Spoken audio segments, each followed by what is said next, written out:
In 1817, the state of New York broke ground on the most ambitious construction project the young nation had ever attempted, a canal. 360 miles of it, carved by hand through wilderness, swamp, and stone from the Hudson River to Lake Erie. It would take 8 years to finish. It would transform New York into the commercial capital of the continent. It would make fortunes. It would make history. It would also make graves. They called it many things. The engineers called it the Grand Canal. The politicians who backed it named it for the governor who had staked his career on the thing, DeWitt Clinton.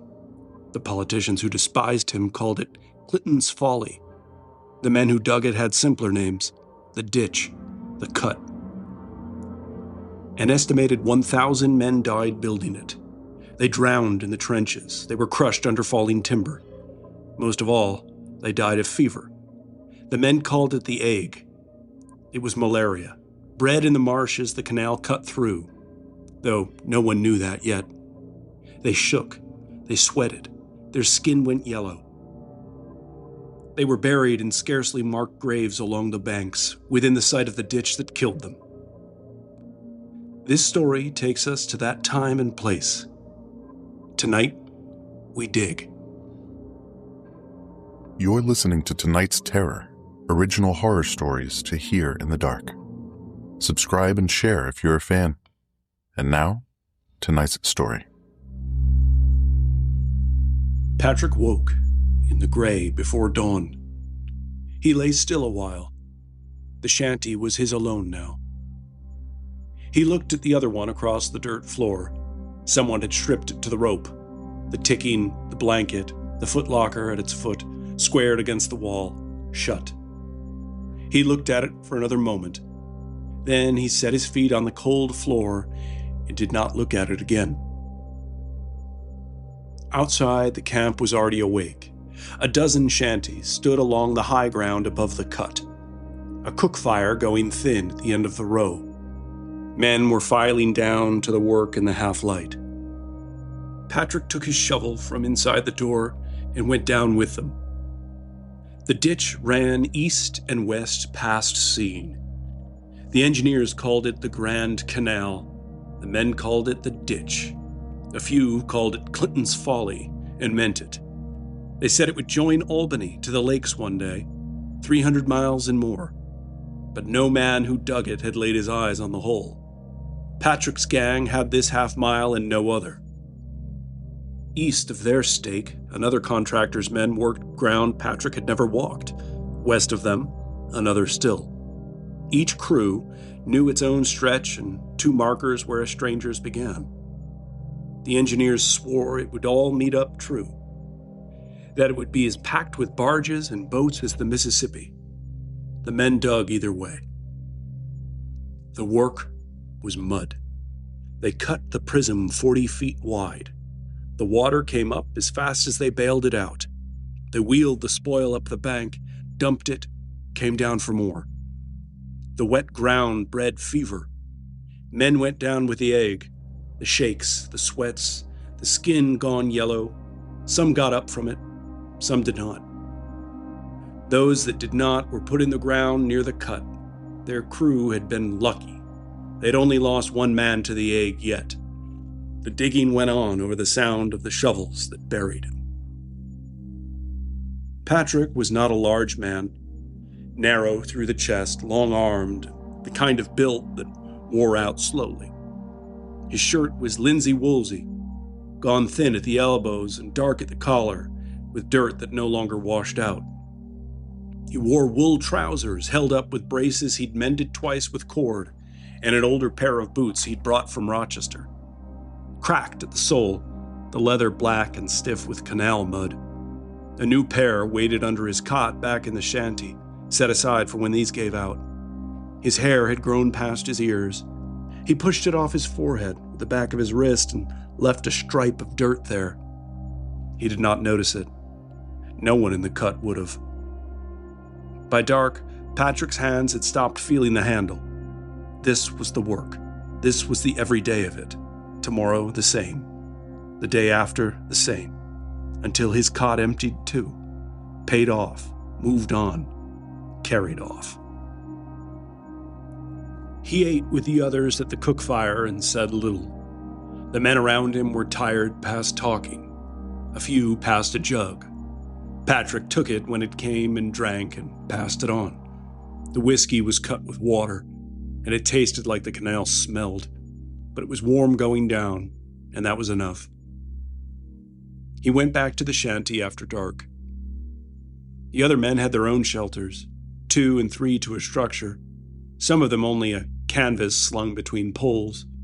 Patrick's was plank-built, solid enough to keep the rain off, wide enough for 2 cots, set at opposite walls, with a narrow strip of dirt floor between. He ducked through the doorway and stood there. The second cot was empty and the footlocker closed. He looked at it for a long time before he sat down on his own bed and pulled his boots off. He set them side by side on the floor. His feet ached. He thought of the new pair under the cot, wrapped in a piece of oilcloth. He did not look at them. The footlocker had been Owen's. His brother had been dead 11 days. Patrick had counted each of them the way a man counts the distance left to walk. Not because the numbers helped, but because his mind would not stop making it. They had come down from Rochester together in the early spring when the flour mill on the Genesee let them go. There had been no ceremony to it. The foreman told them on a Tuesday that the mill was cutting men and that they were among the cut. Owen had taken it worse than Patrick. He had a way of wearing a wound on his face that made other men uncomfortable, and Patrick had told him to stop it, that they would find something, and within a week, they had. A man in a tavern had told them about the ditch. The state was hiring any able body who could swing a pick and heave a shovel, that the pay was fair and the contractors fed you. They signed on with a crew working a stretch west of Utica, near a town called Seneca Falls that neither of them had ever heard of, and that turned out to be not much of a town at all. They walked there in 3 days. Owen's boots were already wearing through at the heel by the time they arrived, and he said nothing about it. The work was what it was. Patrick did not mind it the way some men did. He could dig all day, feel only the weight of his body at the end of it, which was a pure feeling, something close to sleep. Owen was not built for it the same way. He was broader than Patrick, stronger in the arms and chest, but he tired faster and drank more water, and by the end of the day, his face had that look on it again, the one that said this was not what he wanted. But he dug. They both dug. Word came down the line from other crews that the fever was killing men by the score in the marshland near Montezuma. The men talked about it the way they talked about weather, a thing that happened over there, past the next crew's stakes, in ground they would never have to work. Their own stretch was wet, but not swamp. The mud was bad and the mosquitoes were worse, but no one on their gang had gone down with the egg. They said this to each other like a charm. They said it the way men say a thing to keep it true. Then Owen got sick. It started with a shaking he could not stop. He sat on his cot, with his arms wrapped around himself and his teeth chattering. Patrick brought him water and a blanket and told him it would pass. By the second day, the shaking had turned to sweat, and the sweat had a smell to it that Patrick did not like. Owen's skin went the color of candle wax. His eyes were wet and bright and did not fix on anything for long. The other men kept their distance. They had seen it before, in other camps, on other crews, and they knew what it looked like when the ague set in. They told Patrick to keep him cool, keep him drinking, and wait. Patrick waited. He sat on the edge of Owen's cot through the second night and held a wet rag to his brother's forehead and listened to him breathe. Fast, shallow, the air catching somewhere in his chest. Toward morning, Owen started talking. Not to Patrick, not to anyone in the shanty. He spoke to people who were not there, called out for his mother, answered questions no one had asked. His voice was thin and high and nothing like himself. Patrick held the rag to his brother's scalding forehead and said nothing. On the third morning, Patrick went out to dig. He told himself his brother was sleeping and would wake up, and that standing over him did no good. He dug through the day. When he came back, Owen was still on the cot, still burning, his lips cracked and his eyes half open. Patrick gave him water. Owen did not swallow it. It ran down his chin and into the blanket. The men found him the next day. Patrick had gone down to the cut at first light. A man named Lyle came down the bank an hour later and told him. Said they had found Owen face down in the mud some distance from the shanties. Said it looked like he'd tried to get up and walk and had not made it far. Said he was sorry. Patrick set down his shovel. He stood for a moment, then picked it up again. They buried Owen that afternoon in a patch of open ground 30 feet from the edge of the cut, next to 2 stones marking men from another crew who had died earlier in the season. The men wrapped him in his own blanket. He was so covered in mud they could scarcely see his face. Patrick told them to go ahead without him. He said he did not want to see him like that. The men understood, or said they understood. They put Owen in the ground and set a flat stone over it, and that was all there was. Patrick did not go to the grave that day, or the next. He went back to work. He dug. At night, he lay on his cot and looked at the empty one across from him and the closed locker at its foot. He did not know exactly what was inside because he had not opened it. He had not touched anything of Owen's. He had not gone through his things or sorted them or set anything aside. Patrick lay there and stared at it and did not close his eyes for a long time. The heat came on by mid-morning each day. It pressed down on the ditch like a hand. The air did not move. The mud steamed where the sun hit it, and the mosquitoes rose out of the standing water in clouds so thick a man breathed them in if he opened his mouth. Patrick dug with his shirt soaked through, dark from collar to waist. Sweat ran into his eyes. He wiped it with the heel of his hand, smearing the mud already there, and kept digging. Lyle worked the bank above him, hauling spoil in a barrow. He was an older man, thick through the middle, red-faced from drink or weather, or both. He had been on the ditch since the Rome dig 2 summers back. He set the barrow down and stood it at the lip of the cut. Patrick looked up. Take a rest. Get some water. I'm fine. You're not fine. You're as white as paper under all that mud. Sit down a minute. Patrick drove his shovel into the bank. He climbed up and out of the cut and sat on the spoil pile. The heat was worse up top. The shade from the tree line did not reach this far. He drank from the bucket they kept by the stakes and poured some over the back of his neck. Lyle sat down beside him. He was quiet a while, and then he said, Owen was a good boy. Patrick looked at the water in the bucket. He was strong, stronger than he looked. He was strong, Patrick said. The egg doesn't care about strong. It takes whoever it wants. I saw it go through a crew of 30 men near Montezuma last season. Took 8 of them in 2 weeks. Big men, healthy. Didn't matter. Patrick nodded. You shouldn't be out here today. Not in this heat. Heat doesn't bother me. Lyle looked at him. Nobody'd say a word if you sat it out a day or two after what happened. The boys would understand. I know they would. Then sit out. I'd rather dig. It occupies my mind. A long chain of sweat droplets fell from his face into the earth. And earn a wage, he finished. Lyle let it go. He nodded and stood. Taking the barrow handles, he wheeled it back toward the dump. Patrick sat there another minute. Then he ambled back down into the ditch. The day stretched, the sun climbed and did not stop. By noon, the air above the ditch shimmered, and the mud had crusted at the edges where the water pulled back. The men worked in silence. 2 of them had stripped to the waist. One had tied a rag across his nose and mouth against the mosquitoes. Patrick kept his shirt on. He dug. A younger man named Polk brought him a dipper of water in the early afternoon. He was new to the crew, hired on a month before Owen died. He stood at the edge of the cut, holding the dipper down to Patrick like an offering.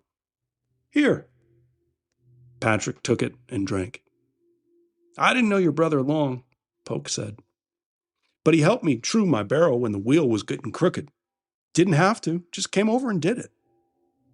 Patrick handed the dipper back. "That was like him." "I'm sorry you lost him." "Thank you." Polk stood there a moment longer as if there were something else. But there wasn't. He went back up the bank. The name came to Patrick all day. Owen. The men said it gently, the way you handle a thing that might break. They said it at the cook fire, and at the water bucket, and on the spoil pile during rest. They told him small stories. Owen lending a hand. Owen making a joke Patrick did not remember. Owen carrying a man's tools when the man's shoulder gave out. Each one was delivered like a gift.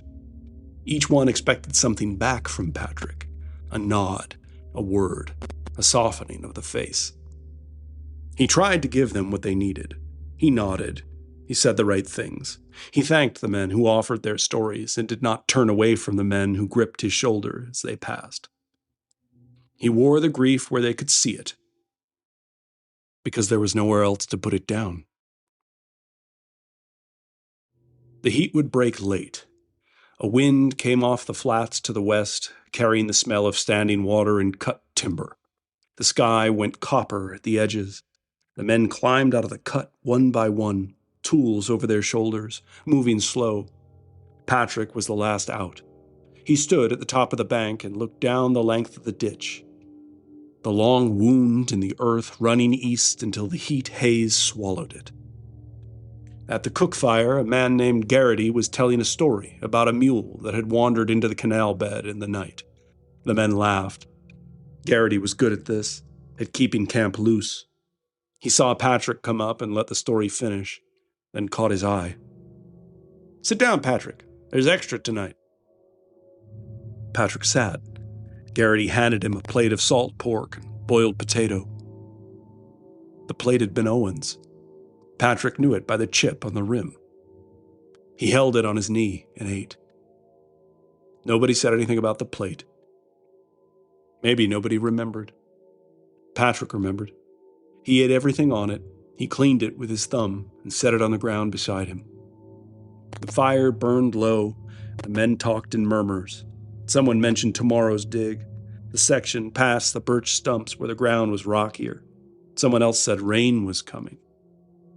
Patrick sat with Owen's empty plate at his feet. The dark settled over the cut. He did not speak again until a man said goodnight to him, and he said it back. Patrick woke in the dark. He did not know what had woken him. The shanty was still. No wind, no sound from the other shelters. He lay on his side facing Owen's cot.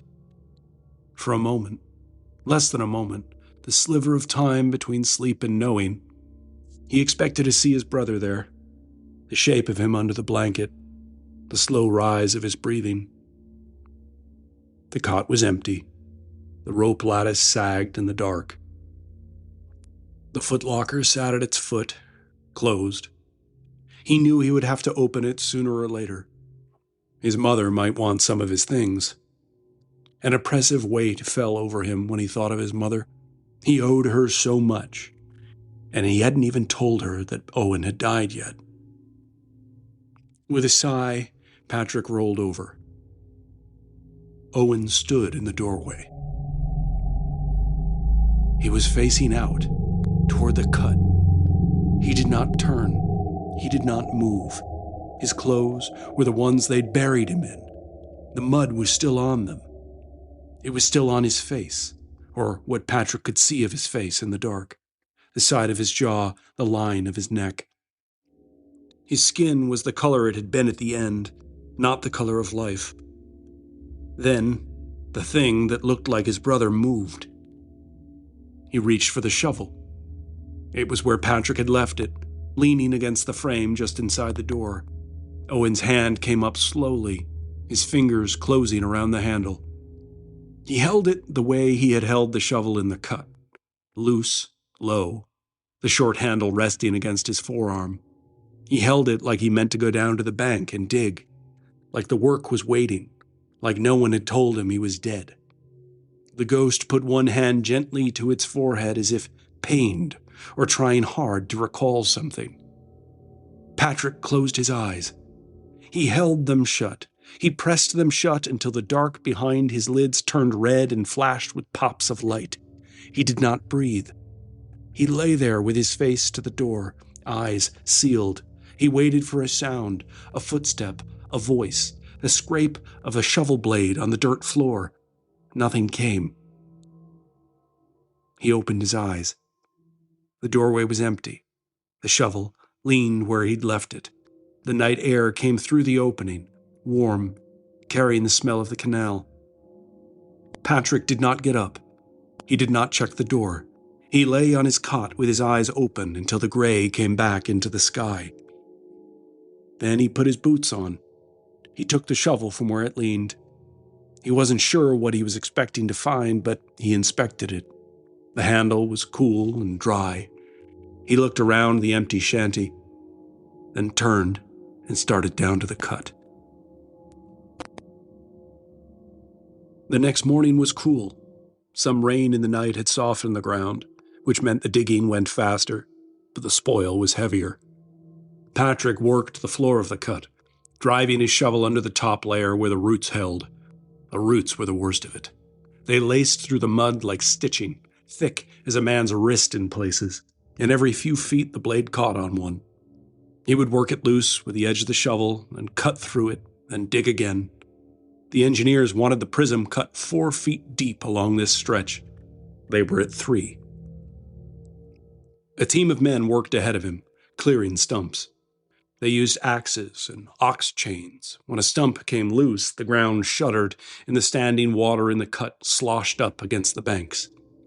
There was talk of a stump pulling machine, invented by a man called Roberts, that could do this work much faster. There was no talk of Patrick's gang getting one. One of the men, a wiry redhead named Cahill, wrestled a stump free with his bare hands after the chain slipped. He stood in the hole it left, knee-deep in brown water, grinning like he'd won something. It was nearly free before he grabbed hold, but the other men clapped. Cahill took a bow. Patrick watched from down the line. Lyle came down the bank around midday carrying a surveyor's rod. The engineers had sent it down for the crew to check their grade. Lyle did not know how to use it. Neither did Patrick. They stood in the cut, holding the rod between them like 2 men trying to read a map in a foreign language. "Just set her on the ground and see if the bubble's in the center," Lyle said. "There's no bubble on this thing." "Well, then what's the point of it?" Patrick leaned the rod against the bank. "We'll tell him it looked fine." Lyle grinned. He sat on the edge of the cut, his boots hanging over. He was quiet for a moment, then he looked at Patrick. "Does your mother know about Owen?"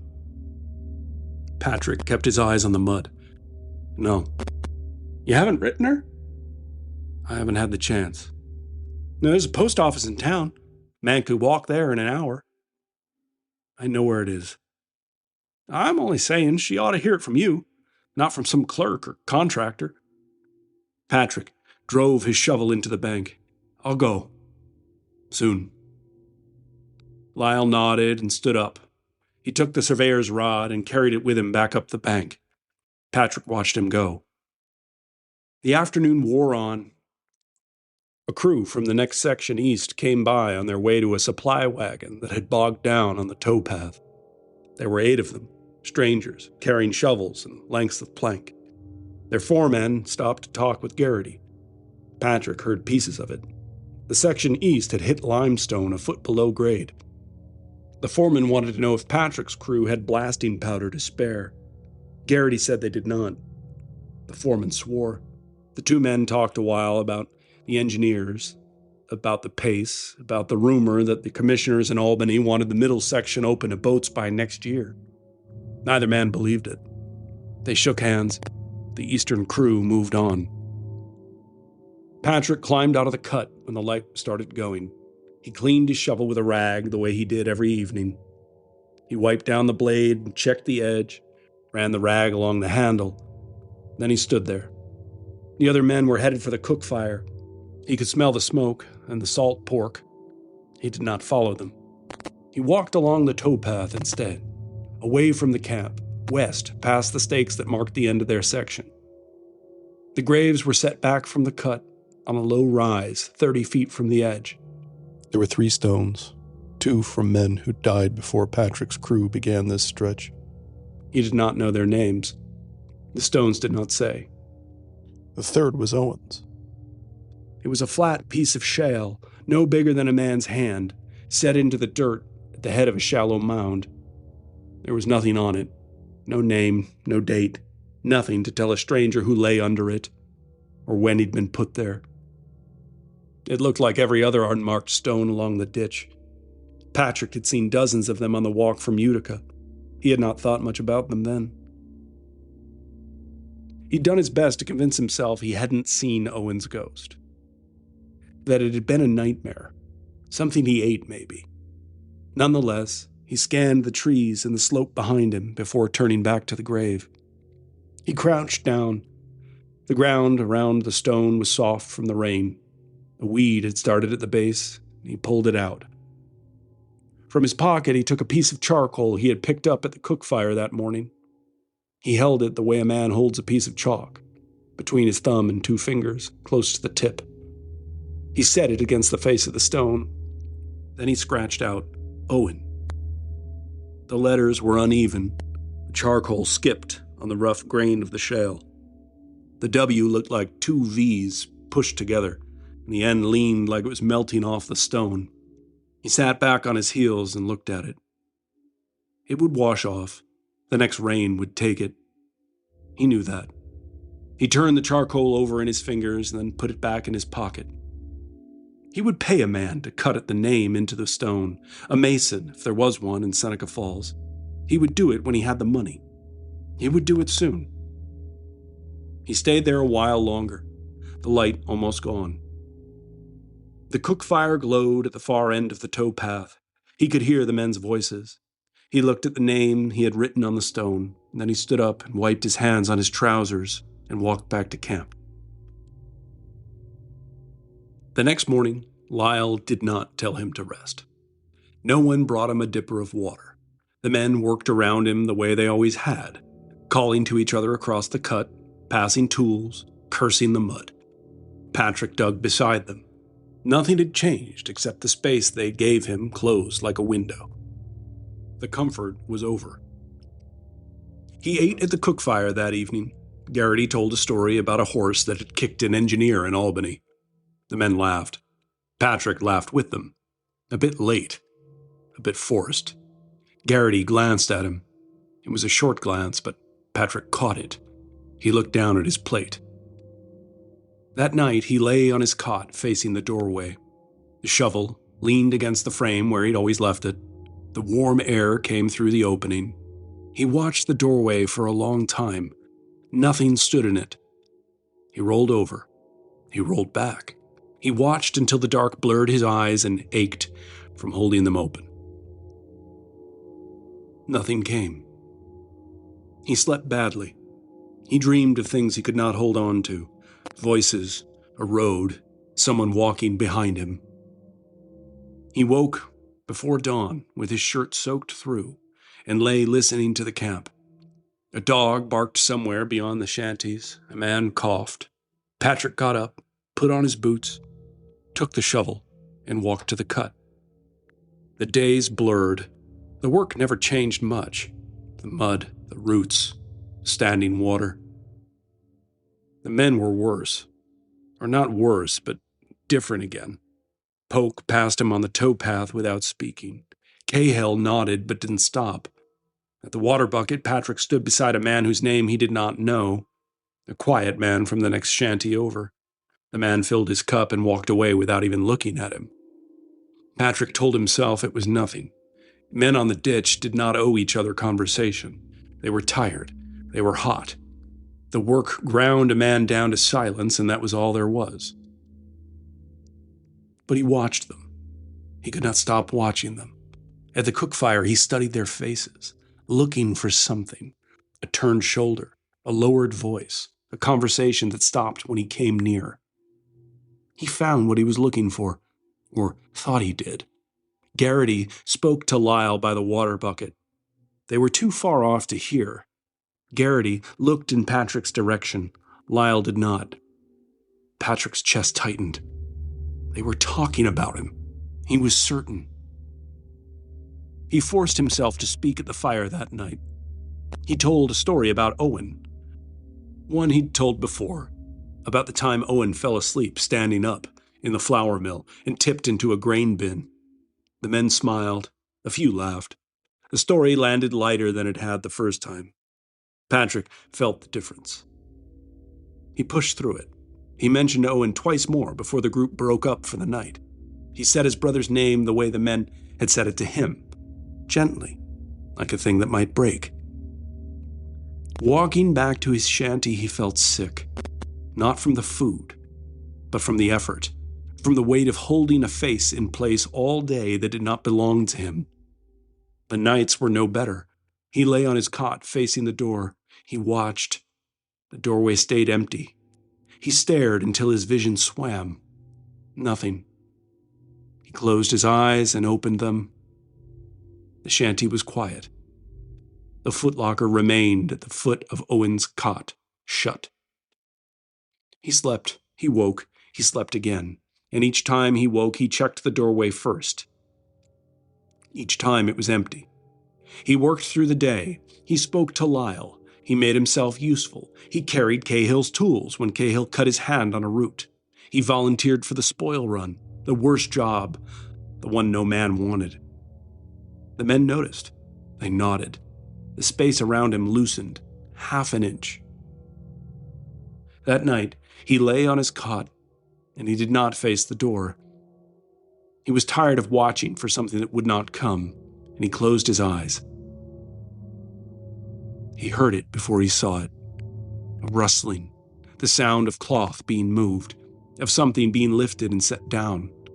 Patrick opened his eyes. He did not turn over. Owen's bunk was empty. The doorway was bare. He moved his gaze to the foot of his own bed. Owen was crouched beside Patrick's cot. His hands were inside the canvas bag where Patrick kept his belongings. He was pulling things out, one at a time. A shirt, a razor, a letter Patrick had started to his mother and never finished. The ghost handled each one carefully. His face was the face they had buried. Muddied, slack, the color gone from it, but his eyes were open. They were fixed on what his hands were doing. Patrick could not move. He lay on his side, just a few feet from the thing, and watched it go through his life. Then it found Patrick's billfold. It was a small leather fold cracked at the spine, holding all the money Patrick had. Owen lifted it out of the bag. He straightened up slowly and raised his eyes to Patrick. He was grinning. The grin was grotesque. It split the mud on his face into halves. His teeth showed a stripe of white between. He held the billfold above Patrick's chest, dangling it tauntingly. Patrick shut his eyes, pressed them shut, held his breath, and waited. When he opened them, the ghost was gone. His belongings were in the bag. The billfold was where he kept it, folded inside the canvas, untouched. The shirt, the razor, the unfinished letter, all where they'd been. Patrick returned to his cot. His hands were shaking. He did not sleep again.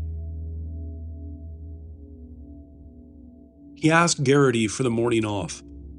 Garrity looked at him for a moment, then nodded. He did not ask why. Patrick was grateful for that. He walked the towpath toward Seneca Falls. The morning was bright, the sky wide open, above the cleared land on either side of the cut. He should have felt relief to be away from the ditch, away from the men, away from the mud. He did not. He walked with his shoulders tight. Twice he stopped and turned to look behind him. The path was empty.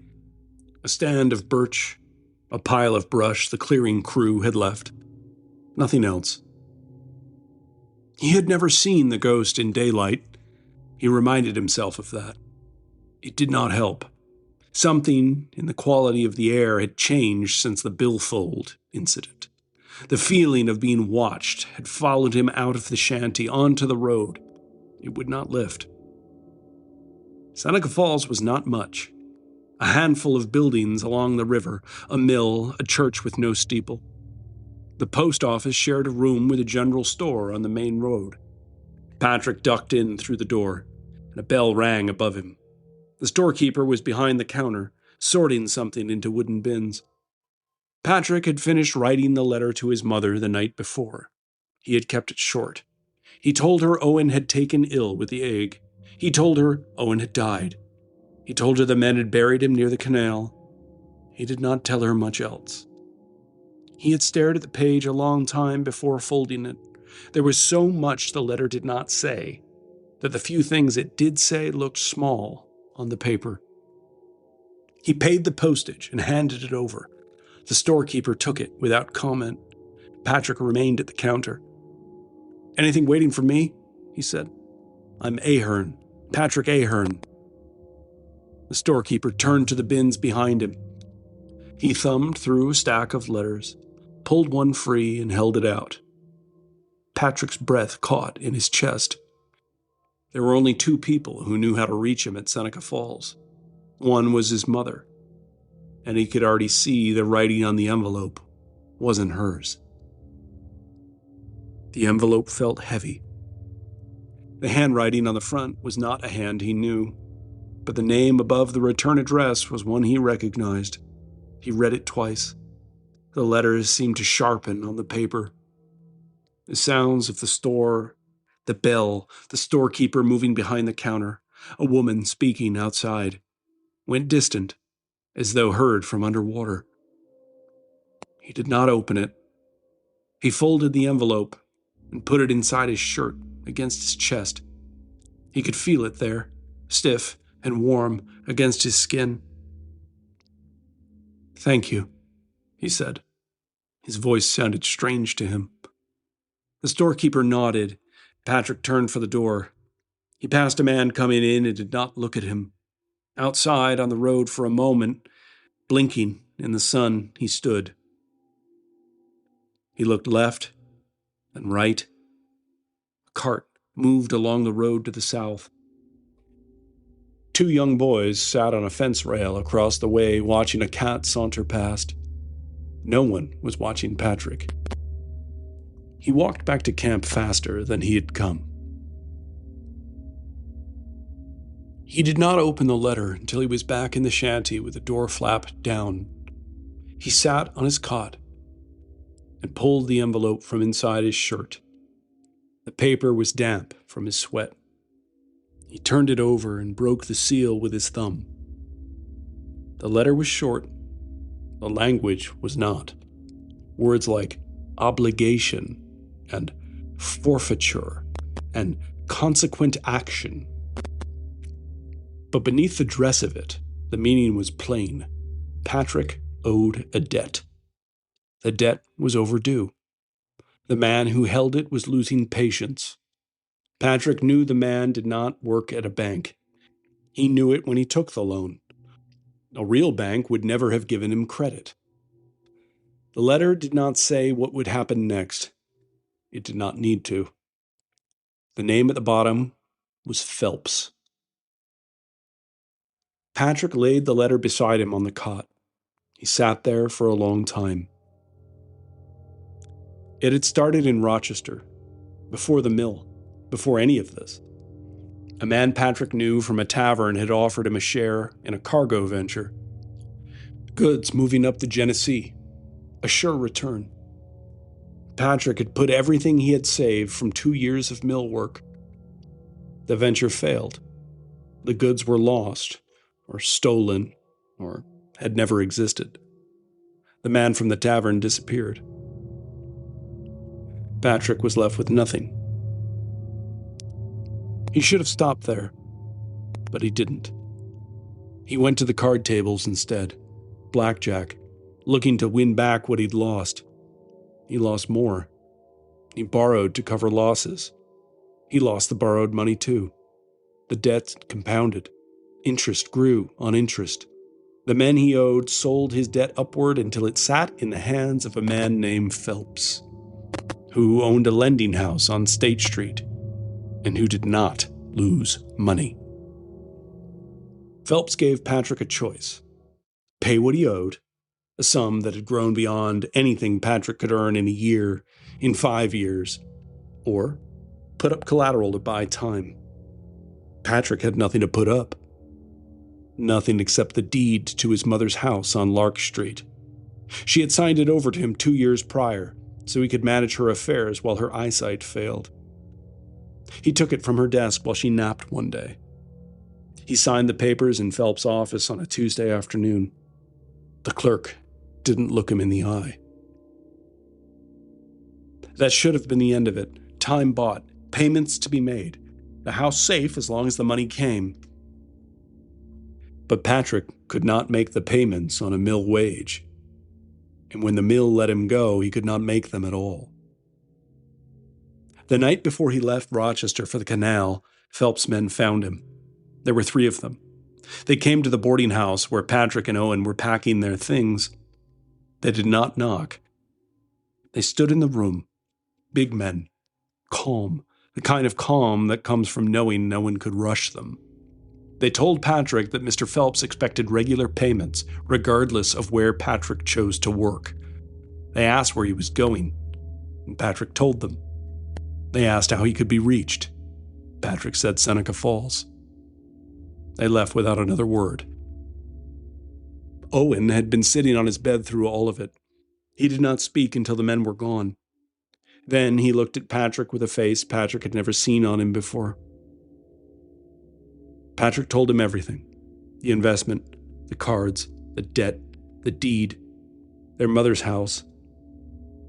When Patrick finished, Owen was quiet for a long time. Then he said he would not tell their mother. He said it the way someone makes a promise they don't want to make, quietly and looking at the floor. A shout from the cook fire brought Patrick back. He folded the letter from Phelps. He put it back inside his shirt. He sat on his cot and looked across the dirt floor at Owen's footlocker. He had not touched it since Owen died. He had told himself he was not ready. He had told himself he was respecting his brother's things. Neither were true. He had not opened it because he knew what was inside, and he knew what he would do when he saw it. He crossed the shanty and knelt in front of the trunk. He lifted the lid. Owen's things were neatly kept: a clean shirt, a razor with a bone handle, a small Bible their mother had given him, the leather soft and dark from use. Beneath the Bible, wrapped in a piece of cloth, was Owen's money. Patrick counted it. There were his brother's savings, a little heap he had set aside week by week from his pay on the ditch. There was also pay that had come through after Owen's death, owed for the last days he'd worked. Patrick held those coins in his hand. He took all of it. He put the coins in his billfold. He closed the footlocker. He set it back against the wall, shut as though he'd never opened it. He went back to his own cot and sat down. The money was not enough. He knew that without counting it against what he owed. It was not close to enough. Phelps would send more letters. Then he would send men. They would come down the towpath, or they would come through the trees, or they would come into Seneca Falls and ask for him by name, and someone would point them toward the canal. They would find him the way they'd found him in Rochester. They would take his mother's house, or they would take something from Patrick himself. Maybe both. He sat on his cot with his dead brother's money in his billfold, the letter against his chest. The ditch would not save him. The work would not save him. The distance he had put between himself and Rochester was not distance at all. The new man's name was Whalen. He had joined the gang 2 days prior, hired off a crew that had finished its section to the east. He was talkative, in the way of a man who had not yet learned the rhythms of a new group. He talked while he dug. He talked while he ate. He talked while other men said nothing. He found Patrick at the water bucket during the afternoon rest. "Lyle tells me your brother died of the ague," he said. He'd said it plainly, without venom, the way a man might comment on the weather. Patrick drank from the dipper. He did. "Did anyone look him over? A doctor? A coroner?" "No, there's no doctor out here." Whalen leaned against the spoil pile. "Funny thing about the ague, when it gets into a crew, it runs through them. You don't lose one man on it. You lose 5, 6, 10. I saw it happen near Montezuma. Half a crew down in a week." He looked at Patrick. "But nobody else here got sick." Patrick set the dipper down on the rim of the bucket. "Well, you've been lucky." "Lucky," Whalen said. He nodded slowly, then he picked up his shovel and went back down into the cut. Patrick stood at the bucket. His hands were still. His face was still. He watched Whalen walk down the bank. He turned and started up toward the towpath toward camp. He didn't make it to the shanty. Halfway there, he stopped. The towpath ran along the high ground above the cut, packed dirt and dried mud. And there was a place just off the path, 10 yards from Patrick's shanty, where the ground dipped slightly. The mud there had dried in the sun and cracked into plates. Grass had not yet started to grow through the patches. It looked like any other stretch of ground along the canal. It was not. Patrick stood over it. He looked down at the cracked mud. His breath was shallow. His hands hung at his sides. This was where Owen had fallen. It had been early. The light was just coming into the sky. Patrick was sitting on his cot, pulling on his boots, the old ones with the cracked soles, when Owen spoke from across the shanty. "Let me wear the new pair today." Patrick did not look up. "No." "My feet are bad, Patrick. The blisters have gone wrong. I can feel it in the skin." "Well, then wrap them up." "I've been wrapping them up. The wrapping doesn't hold in the mud. I need boots that don't let water in." Patrick pulled the laces tight. "Those are my boots. I'm saving them." "Saving them for what? Your feet are fine." "For when mine wear through, same as anyone would." Owen was quiet. Patrick could feel him looking, but he didn't look back. He stood and took his shovel from the door and went down to the cut. Behind him, Owen said something he did not catch. He didn't ask him to repeat it. Within a week, Owen's right foot had swollen. The skin around the blisters had gone dark and cracked open, weeping. He wrapped it in rags each morning. By midday, the rags were soaked through with mud and fluid. He limped in the cut. He kept digging. He did not ask about the spare boots again. Then the fever came. It came the way the men described the ague. The shaking first, then the sweats, then the skin going. But Patrick knew it had started in Owen's foot. The infection climbed. The rot had gotten into his blood. It was too late to share the boots now. The ague was what men called it because the ague was what they knew. Patrick said nothing to correct them. He sat with Owen through miserable nights. He held the rag to his forehead. He gave him water. Owen burned. His eyes went glassy. He spoke to people who were not there. He called for their mother. Patrick told himself Owen would come through it. He told him the fever would break. On the last morning, it broke the wrong way. Patrick woke to Owen standing over him. Not in his cot, standing. His eyes were wide open, bright, feverish. His whole body trembled, but he was smiling. And the smile wasn't his brother's. "You're up," Patrick said. He sat up on his cot. "You should lie down." "I should lie down," Owen repeated. His voice was high and mocking. "I should lie down. I should wrap my feet. I should drink water." He laughed. The sound was thin. "You know what else I should do, Patrick? I should tell someone." Patrick went cold. "Tell someone what?" Owen swayed on his feet. He steadied himself against the doorframe. His smile widened. "About the money, about Phelps, about Mother's house." He said the words slowly, tasting them, rolling them around in his mouth. "About what you did." "Owen, sit down." "What you did with the deed, what you signed, how much you owe." Owen pushed off the doorframe. He took a step toward Patrick, then away, then sideways, a strange, lurching dance.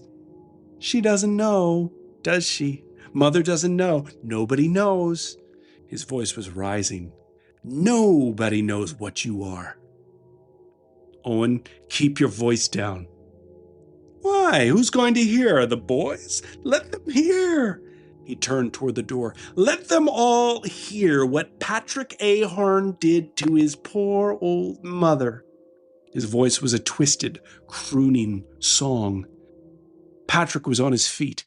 He grabbed Owen's arm, and Owen wrenched free. He stumbled through the doorway and out into the half-light, barefoot, his arms wide, his head tipped back. He was laughing, and the sound carried across camp. "You put up her house, Patrick. You gambled it away and put up her house." Patrick followed him out. "Stop. She'll lose it all because of you, because you couldn't stop. Patrick, Patrick." Owen was moving away from the shanties, down the slope toward the towpath, still shouting. His words were breaking apart, half-formed, tumbling over each other. He spun to face Patrick, walking backward, his arms out like a man on a tightrope. "I promised I wouldn't tell. I promised," he grinned. The grin split his face. "But I'm telling right now." Patrick looked down at the shovel in his hands. He did not remember picking it up. It was leaning against the outside of the shanty where he left it the night before. Owen was rolling his head from side to side, like he was trying to loosen a kink in his neck.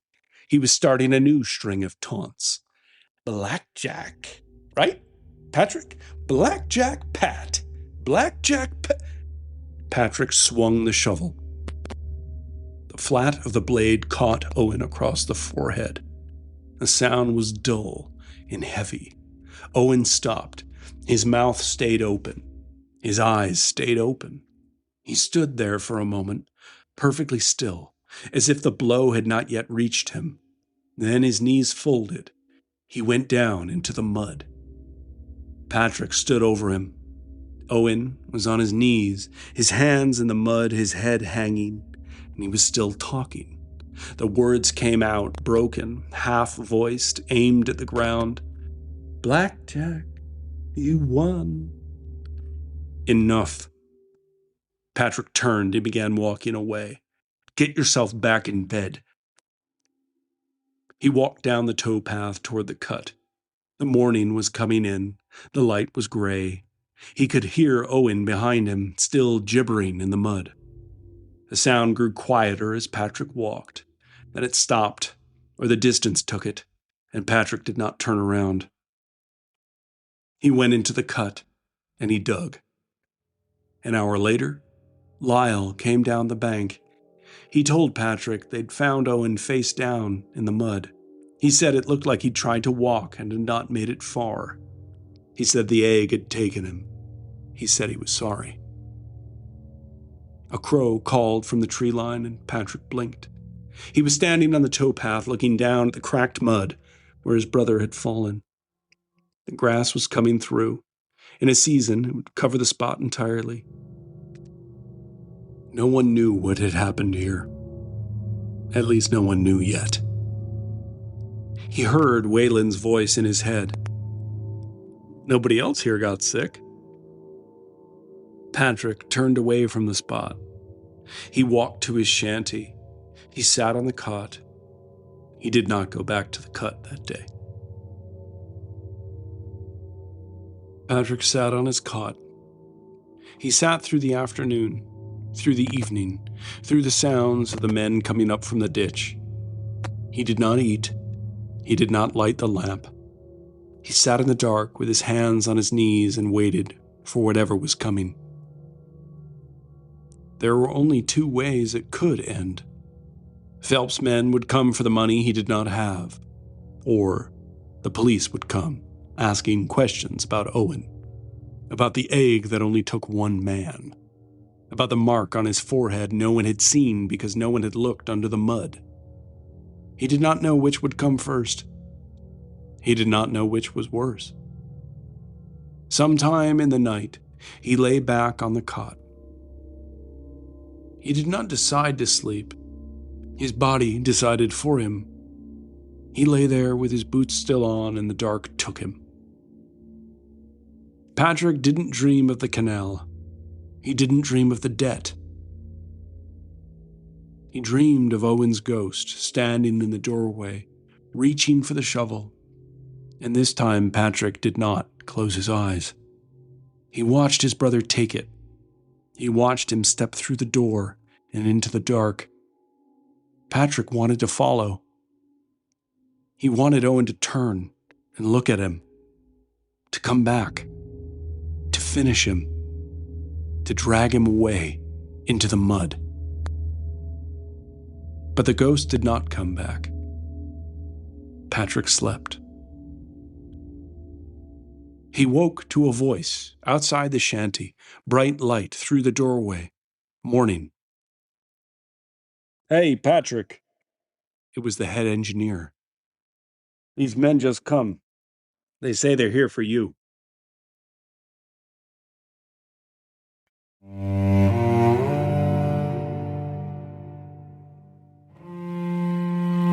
Thanks for listening to tonight's Terror. If you enjoyed the story, follow, rate, and review on your favorite podcast platform. It helps new listeners find the show. Visit tonightsterror.com for all our stories, merch, and more. Until next time, sleep well